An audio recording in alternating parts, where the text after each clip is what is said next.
Un virus qui n'aura pas la peau des projets municipaux. Malgré le confinement, la ville poursuit ses chantiers de transformation avec notamment la rénovation du parvis du Pont-Canal qui vient de débuter.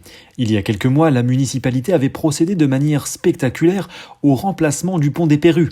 Le premier confinement avait alors fortement perturbé la poursuite du programme de réhabilitation. Cette fois-ci, l'activité économique se poursuit et les entreprises sont à pied d'œuvre pour livrer d'ici le printemps un secteur totalement transformé et embelli. Ainsi, les élus et les services techniques ont présenté ce matin les contours du futur projet décidé en début d'année. L'ensemble du parvis sera pavé en pierre calcaire, les câbles électriques enterrés et les espaces verts revus. Les arbres, dont la plupart souffraient du poids des années et pour certains de maladies, seront renouvelés dans les prochaines semaines.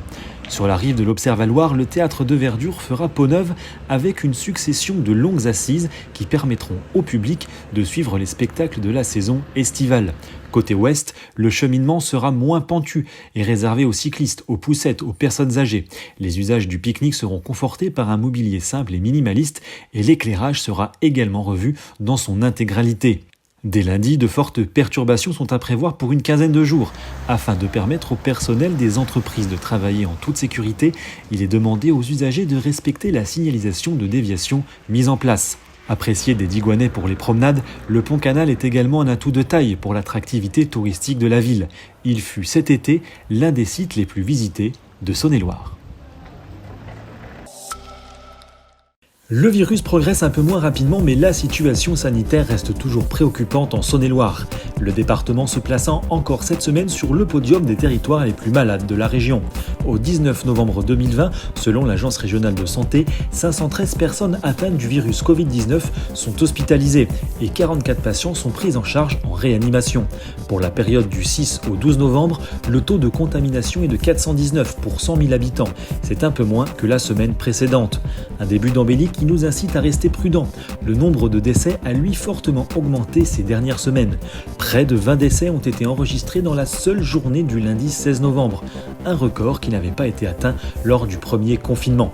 Continuons de respecter les gestes barrières et ne sortez de chez vous uniquement si cela est nécessaire.